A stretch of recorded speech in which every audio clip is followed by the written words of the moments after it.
엄마가 또 나갔습니다. 처음에는 제가 잘못 본 줄 알았습니다. 새벽 2시가 조금 넘은 시간이었습니다. 그 시간에 눈이 뜨는 일은 거의 없습니다. 회사 다니는 사람에게 그 시간은 가장 깊이 잠들어 있어야 할 시간이니까요. 그런데 그날은 이상하게 눈이 툭 끊기듯 떠졌습니다. 이유는 없었습니다. 그냥 집안 공기가 조금 달랐습니다. 우리 집은 밤이 되면 숨소리까지 조용해지는 집입니다. 아내는 잠귀가 어둡고 아들은 방문만 닫히면 세상과 단절된 듯 자고 엄마는 일찍 주무시는 편입니다. 그래서 더 이상했습니다. 현관 쪽에서 아주 미세한 소리가 들렸습니다. 철컥. 문고리가 닫는 소리였습니다. 작았지만 한 번 들으니 계속 신경이 쓰였습니다. 저는 천천히 일어나 방문을 열었습니다. 거실은 어두웠고 부엌불도 꺼져 있었습니다. 그런데 엄마 방문이 열려 있었습니다. 그 순간 가슴이 철렁 내려앉았습니다. 저는 조심스럽게 다가갔습니다. 엄마. 작게 불렀지만 대답은 없었습니다. 이불은 반쯤 젖혀져 있었고 베개는 비어 있었습니다. 그제야 저는 현관으로 향했습니다. 신발장을 보는 순간 숨이 막혔습니다. 엄마가 늘 신던 검정 운동화가 없었습니다. 그제야 깨달았습니다. 나가셨다. 그것도 이 시간에. 저는 곧바로 밖으로 나갔습니다. 새벽 공기가 차갑게 얼굴을 스쳤습니다. 골목은 조용했고 가로등만 희미하게 빛나고 있었습니다. 하지만 엄마는 보이지 않았습니다. 저는 골목을 한 바퀴 돌았습니다. 아파트 입구 쪽도 보고 편의점 쪽도 확인했습니다. 어디에도 없었습니다. 그때까지도 저는 상황을 크게 생각하지 않으려 했습니다. 잠깐 나가셨겠지. 곧 돌아오시겠지. 그렇게 스스로를 설득했습니다. 부모에게 이상이 생겼다는 걸 인정하는 순간 자식은 두려워지니까요. 그렇게 몇 분을 서성이다가 저는 결국 집으로 돌아왔습니다. 거실에 앉아 시계를 봤습니다. 새벽 2시 23분. 그 시간이 이상하게 길게 느껴졌습니다. 그리고 현관문이 열렸습니다. 엄마였습니다. 검정 운동화를 신고 얇은 카디건을 걸친 채 아무 일도 없다는 얼굴로 들어왔습니다. 저는 순간 참고 있던 말이 튀어나왔습니다. 엄마, 어디 갔다 왔어? 엄마는 놀란 표정으로 저를 보더니 오히려 저를 먼저 물었습니다. 너 왜 안 자고 있냐? 그 말에 더 어이가 없었습니다. 내가 자게 생겼어 지금. 이 시간에 어딜 갔다 오는 거야? 엄마는 바로 대답하지 않았습니다. 신발을 벗고 가지런히 놓은 다음에야 말했습니다. 잠이 안 와서 잠깐 바람 쐬고 왔다. 그 말이 이상하게 마음에 걸렸습니다. 잠깐. 새벽 2시 넘어서. 엄마는 시선을 피했습니다. 답답해서 그랬다. 그 말은 이해는 됐지만 납득은 되지 않았습니다. 어디를 갔는데? 엄마는 잠시 침묵했습니다. 그리고 짧게 말했습니다. 동네 좀 돌았다. 저는 엄마 얼굴을 가만히 봤습니다. 수십 년을 본 얼굴입니다. 그런데 그날은 달랐습니다. 분명히 뭔가를 숨기고 있었습니다. 엄마는 거짓말을 잘 못하는 사람입니다. 그래서 더 확실했습니다. 엄마, 무슨 일 있는 거 아니지? 엄마는 고개를 저었습니다. 없다. 그리고 짧게 말했습니다. 들어가자라. 그 말투가 평소보다 단단했습니다. 더 묻지 말라는 뜻이었습니다. 저는 더 묻지 못했습니다. 그날 밤 다시 잠들기는 쉽지 않았습니다. 옆에서 자고 있던 아내가 뒤척이다가 물었습니다. 왜 그래? 저는 잠시 망설이다가 말했습니다. 엄마가 밤에 나갔다 들어왔어. 아내가 눈을 조금 뜨며 말했습니다. 어디를? 모르겠어. 바람 쐬고 왔다는데. 아내는 작게 중얼거렸습니다. 어머님 괜찮으신 거 맞아? 그 말이 머릿속에 남았습니다. 괜찮으신 거 맞아? 저는 대답하지 못했습니다. 다음 날 아침 엄마는 평소처럼 밥을 하고 있었습니다. 아무 일도 없었던 것처럼. 하지만 저만 평소 같지 않았습니다. 밥을 먹으면서도 계속 엄마를 보게 됐습니다. 엄마는 끝내 제 눈을 잘 마주치지 않았습니다.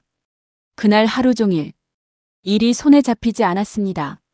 계속 그 생각이 났습니다. 왜 하필 밤일까? 왜 숨길까? 그리고 결정적으로 이상했던 건 엄마의 걸음이었습니다. 망설임이 없었습니다. 마치 익숙한 길처럼. 그 생각이 드는 순간 등줄기가 서늘해졌습니다. 그날 이후 저는 확신했습니다. 엄마는 매일 밤 나가고 있었습니다. 같이 살고 있으면서도 저는 아무것도 모르고 있었습니다. 그 사실이 이상하게 죄책감으로 다가왔습니다. 그래서 저는 결심했습니다. 다음에는 반드시 따라가 보겠다고. 그게 아들이 할 일이라고 생각했습니다. 그리고 저는 몰랐습니다. 그 선택이 제가 평생 잊지 못할 진실로 이어질 줄은. 그리고 이런 상황이 벌어진 데에는 아주 충격적인 이유가 있었습니다. 그날 이후 저는 일부러 깊이 잠들지 않으려고 했습니다. 정확히 말하면 기다리고 있었습니다. 처음에는 우연일 수도 있다고 생각했습니다. 그냥 산책이겠지. 답답해서 잠깐 나갔다 오시는 거겠지. 하지만 그건 제 착각이었습니다. 이틀 뒤 저는 일부러 눈을 감은 채 누워 있었습니다. 시간은 새벽 1시 반. 집안은 조용했고 시계 초침 소리만 또박또박 들렸습니다. 그리고 다시 그 소리가 들렸습니다. 철컥. 이제는 확실했습니다. 현관문이 열리는 소리였습니다. 저는 숨을 죽였습니다. 복도를 지나가는 발소리가 아주 조심스럽게 이어졌습니다.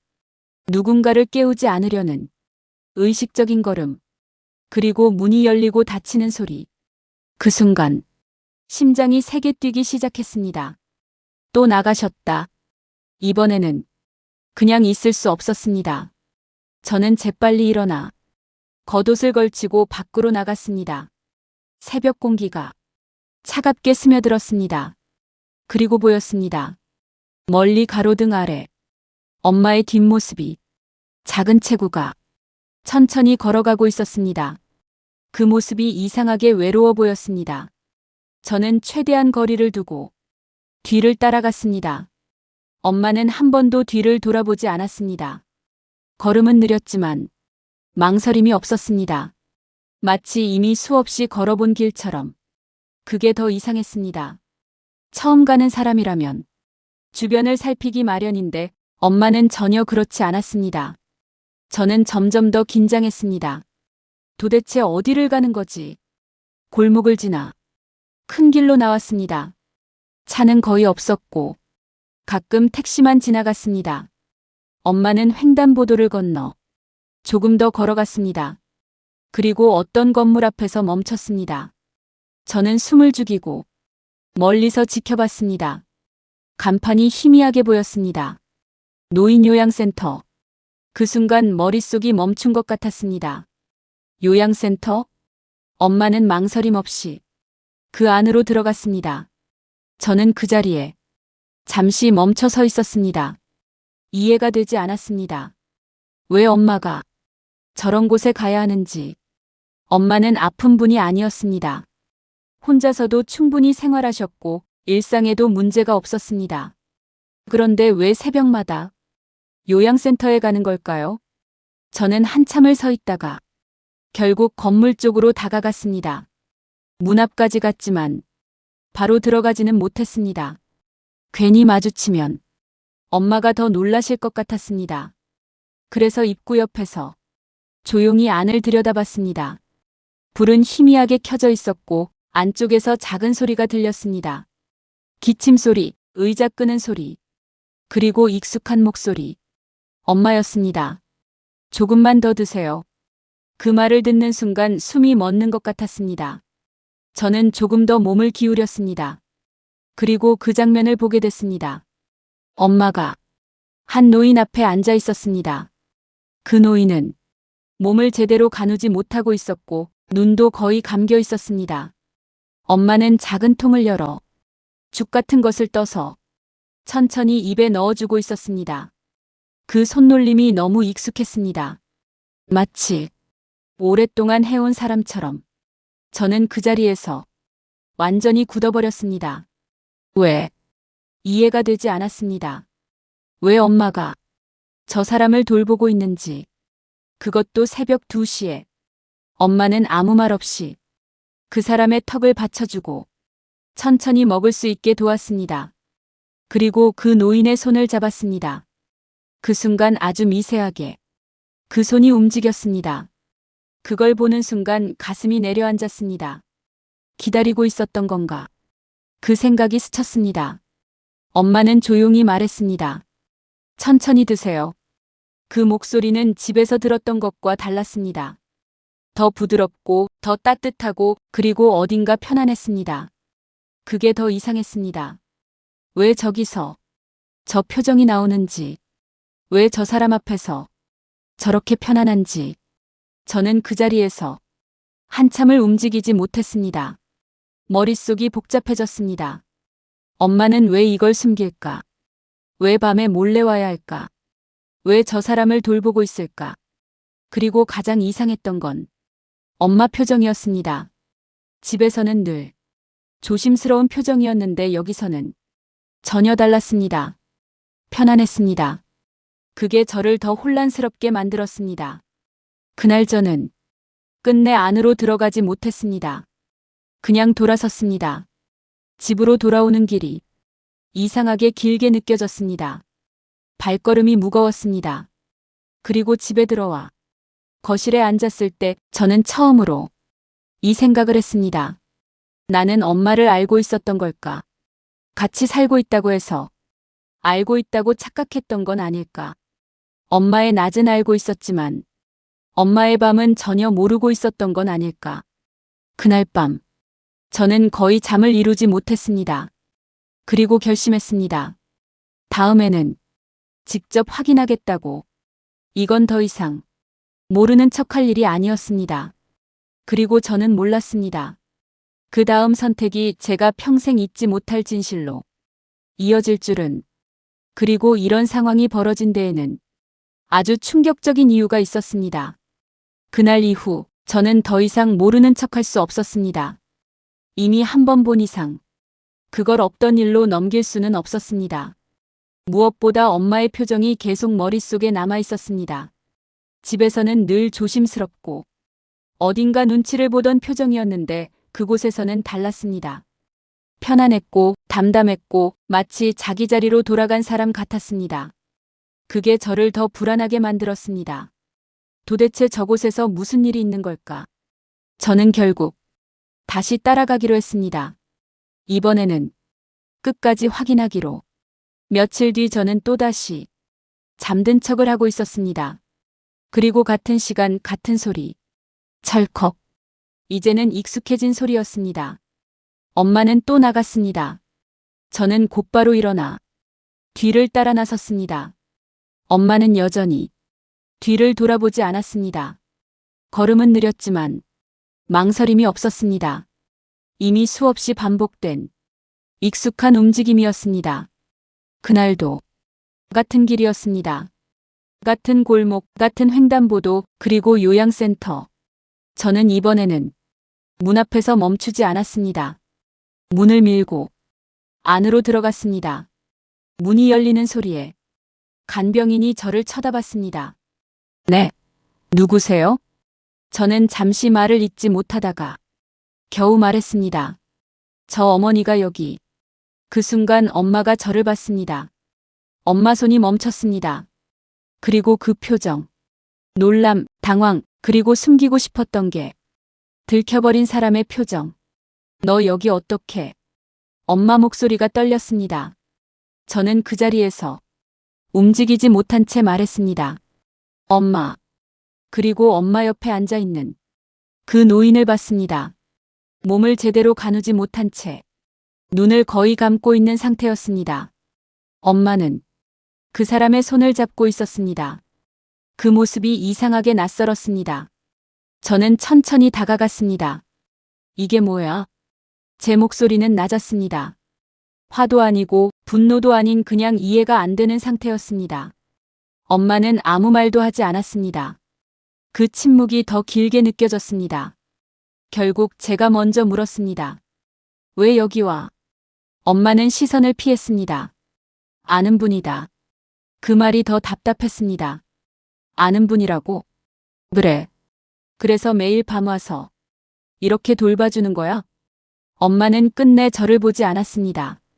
그 모습이 더 화가 나게 했습니다. 엄마, 나한테 말 못할 이유가 뭐야? 그제야 엄마가 저를 봤습니다. 그 눈빛이 이상하게 슬펐습니다. 너 몰라도 되는 일이다. 그 말에 가슴이 철렁 내려앉았습니다. 몰라도 되는 일? 같이 사는 아들이 몰라도 되는 일이야? 엄마는 짧게 한숨을 쉬었습니다. 그리고 단단한 목소리로 말했습니다. 그냥 나한테 맡겨라. 그 말이 더 답답했습니다. 엄마가 지금 하는 게 뭔지 알아? 이 시간에 여기 와서 이러는 게 정상이라고 생각해? 엄마는 조용히 말했습니다. 정상이다. 그 한마디에 저는 말을 잃었습니다. 억지로 하는 사람이 아니라 스스로 선택한 사람의 말이었습니다. 그게 더 혼란스러웠습니다.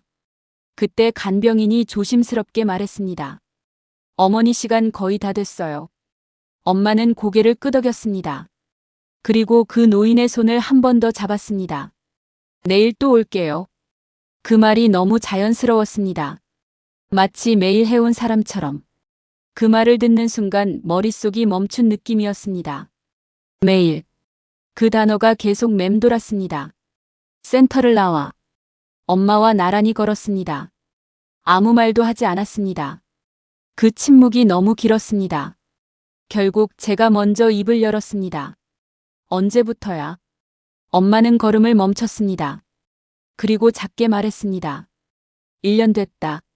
그 말에 저는 완전히 멈춰버렸습니다. 1년? 그래. 그걸 지금까지 한 번도 말 안 했어? 엄마는 고개를 숙였습니다. 말하면 못하게 할까봐.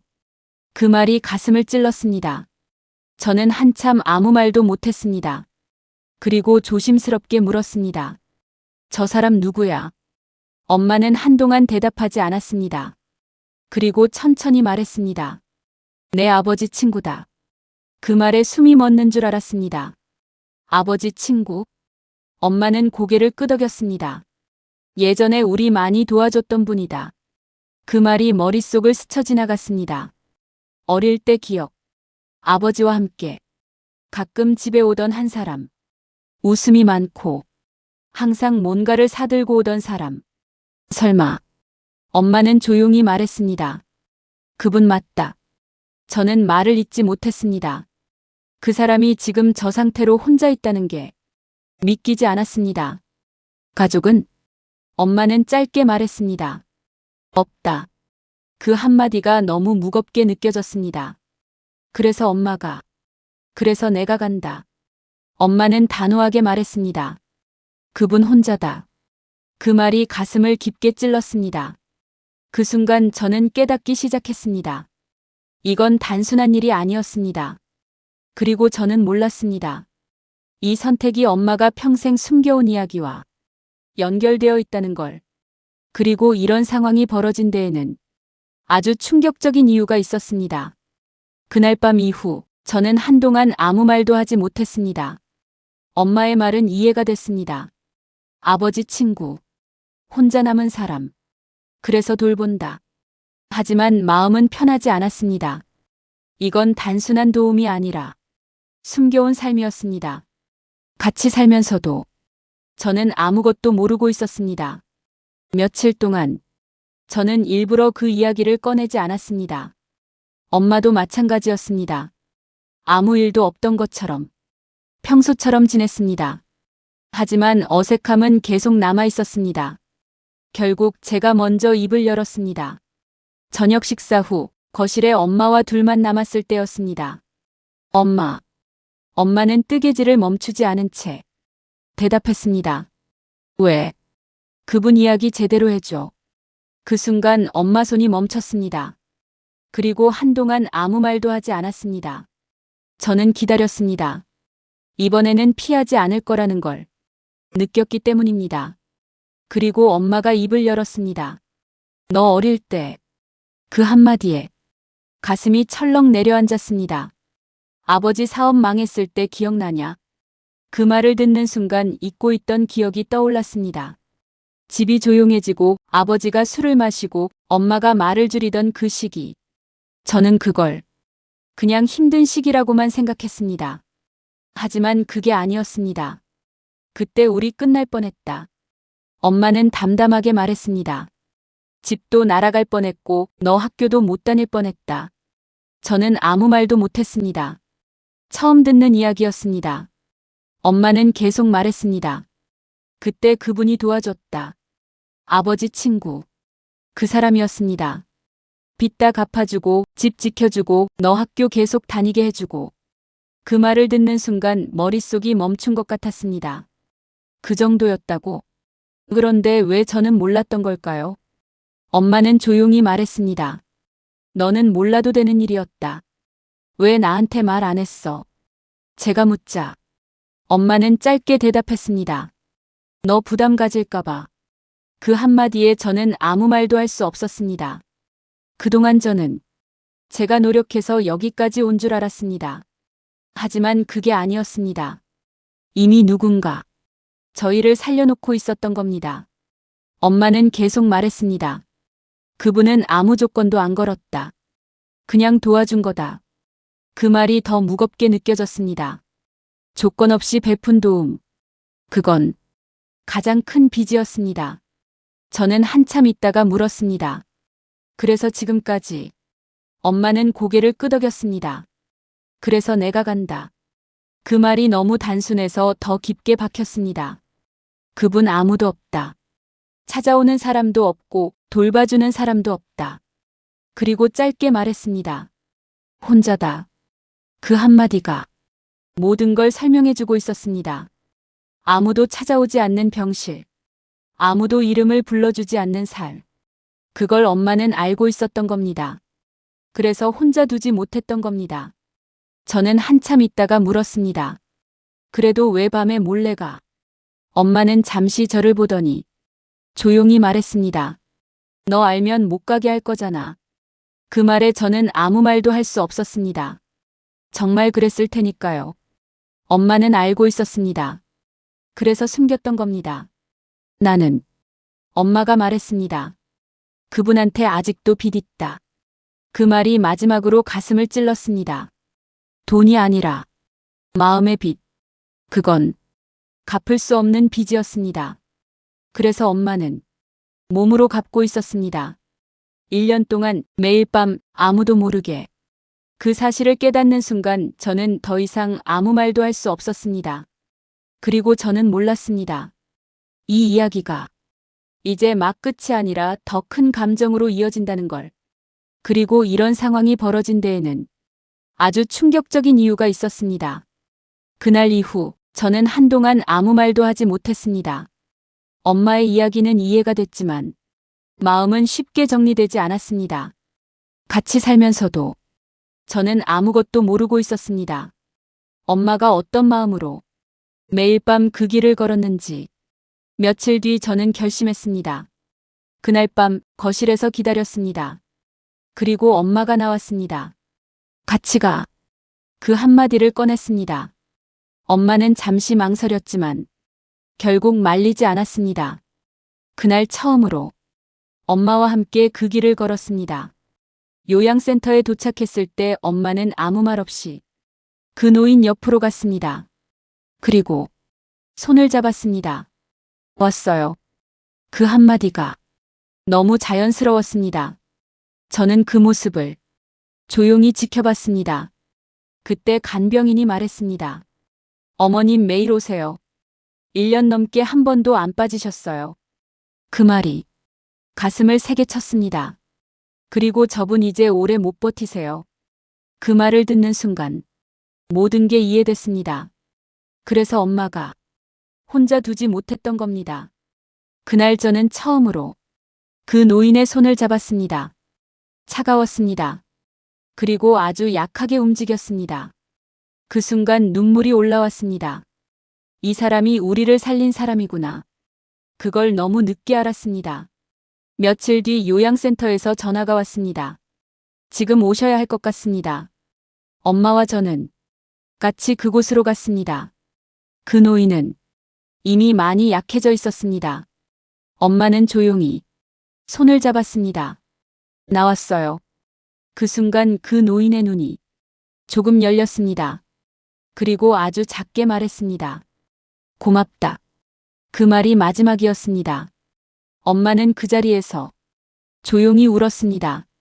그날 이후 엄마는 더 이상 밤에 나가지 않았습니다. 그리고 저는 알았습니다. 그게 끝이 아니라 엄마가 평생 지켜온 약속이 끝난 순간이었다는 걸. 지금도 가끔 생각합니다. 우리는 얼마나 많은 걸 모른 채 살아가는 걸까? 같이 살면서도 서로의 삶을 다 안다고 착각하며 사는 건 아닐까? 그리고 정말 중요한 건 말하지 않는 것들 속에 숨어 있는 건 아닐까? 저는 이제야 말할 수 있습니다. 엄마는 누구보다 큰 마음을 가진 사람이었습니다.